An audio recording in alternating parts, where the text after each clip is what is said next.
প্রায় সময় বাড়িতে বাবা মা এরা জিজ্ঞেস করে থাকেন, আমার বাড়িতে ছোট বাচ্চা আছে ডাক্তারবাবু, তাকে কি কি খাওয়াবো না। নমস্কার, আমি ডক্টর কল্লোল পাল। আমি একজন অ্যালার্জি ও শিশু রোগ বিশেষজ্ঞ।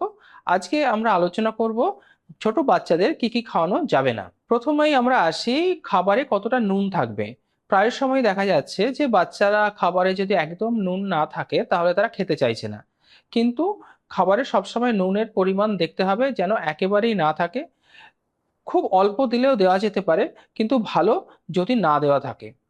কারণ বেশি নুন খেলে কি হয় যে আমাদের কিডনির উপর একটু লোড বেশি পড়ে। সেই জন্য যতদূর পারা যায় নুন থেকে আমাদের দূরে থাকতে হবে। সাধারণত দেখা যায় যে কোনো ধরুন চিপস, সসেজ, তারপরে যে ফাস্ট ফুডগুলো, এগুলো বাড়িতে বাচ্চাদের ভালোবেসে আমরা খাওয়াই, কিন্তু এতে প্রচুর পরিমাণে নুন থাকে। এবং অনেক সময় দেখা যায় কারো বাড়িতে রান্নার মধ্যে তারা নুনও একটু ব্যবহার বেশি করে থাকেন। তো এক্ষেত্রে আমাদের জিনিসগুলো অ্যাভয়েড করতে হবে। আমরা বাচ্চাদের দেখি তারা মিষ্টি খেতে পছন্দ করে, তাই তাদের খাবারের মধ্যে অনেক সময় চিনি মিশিয়ে দেওয়া হয়। মনে রাখতে হবে চিনিও কিন্তু বাচ্চাদের স্বাস্থ্যের পক্ষে খুব একটি ভালো নয়। প্রথমত দেখা যায় যে বাচ্চার সবে সবে দাঁত উঠছে, তারা যখন চিনির অভ্যাসটা করছে, সেই চিনি থেকে কিন্তু তাদের একটা ক্যারিস্টুথ হতে পারে। এছাড়াও দেখা যায় যে বাচ্চারা যখন কোনো খাবারের সঙ্গে চিনি ছাড়া খেতে চাইছে না, ধীরে ধীরে এই চিনির উপর তাদের একটা আসক্তি তৈরি হয়। তাই চেষ্টা করতে হবে চিনি থেকে বাচ্চাদের দূরে রাখা।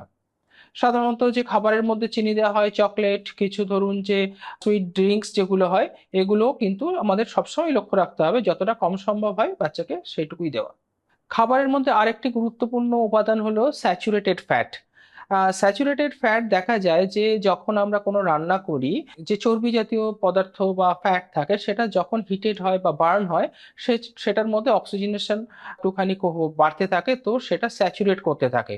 তো সেই স্যাচুরেটেড ফ্যাট কিন্তু অ্যাকচুয়ালি শরীরের পক্ষে খুব বেশি ভালো নয়। দেখা যায় যে চিপস, তারপরে ধরুন যে ফাস্ট ফুডগুলো রয়েছে সেইগুলো, কিংবা যেগুলো বেশি তেল জাতীয় খাবার, তার মধ্যে প্রচুর স্যাচুরেটেড ফ্যাট থাকে। তো আমাদের সবসময় চেষ্টা করতে হবে খাবারের মধ্যে এই জিনিসগুলি যেন না থাকে।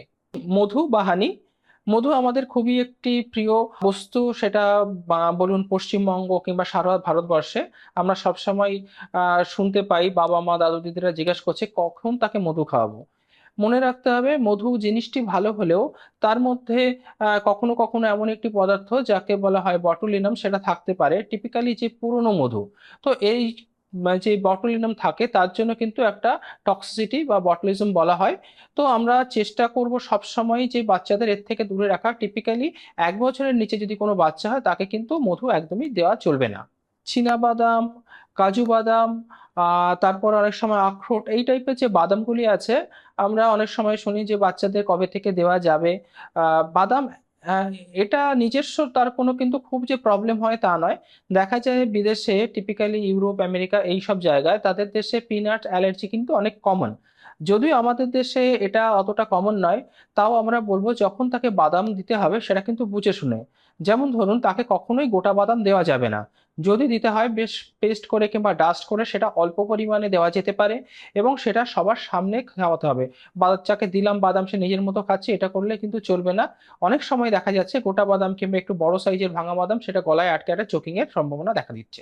ডিম, আমরা খুব ছোট বয়স থেকেই বাচ্চাকে ডিম শুরু করতে পারি, 6 মাস হয়ে গেলেই। কিন্তু মনে রাখতে হবে এই ডিমটি কিন্তু যেন ভালোভাবে সেদ্ধ করা বা রান্না করা হয়ে থাকে।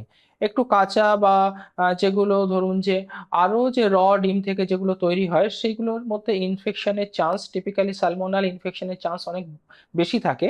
তো সেক্ষেত্রে কিন্তু কম রান্না করা মানে কম সেদ্ধ অথবা কাঁচা টাইপের ডিম যেন বাচ্চার খাবারের মধ্যে না থাকে। চিজ খুব ভালো খাবার হলেও অনেক সময় দেখা যায় যে এই যে চিজটি তৈরি হচ্ছে, সে যে দুধ থেকে তৈরি হচ্ছে সেটা কিন্তু ভালোভাবে পাস্টুরাইজড হচ্ছে না, বা তার ভালোভাবে জীবাণুমুক্ত করা যাচ্ছে না।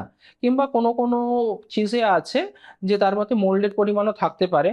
তো সবসময় খেয়াল রাখতে হবে সেই রকম চিজ কোনোভাবেই যেন বাচ্চা না পায়। এতে ইনফেকশনের চান্স কিন্তু অনেক বেড়ে যায়। যে সামুদ্রিক মাছ, যেমন শেলফিশ, কিংবা ধরুন যে যেগুলো বড় চিংড়ি, কাঁকড়া, এই টাইপের জিনিস, অনেক সময় দেখা যায় যে তাদের যেমন অ্যালার্জির একটা প্রবণতা থাকে, সঙ্গে এর থেকে অনেক কিন্তু ইনফেকশনের ও চান্স থাকে। সেক্ষেত্রে আমাদের মনে রাখতে হবে বাচ্চাদের এগুলো না দেওয়াটাই ভালো। ভিডিওটি এতক্ষণ দেখার জন্য ধন্যবাদ।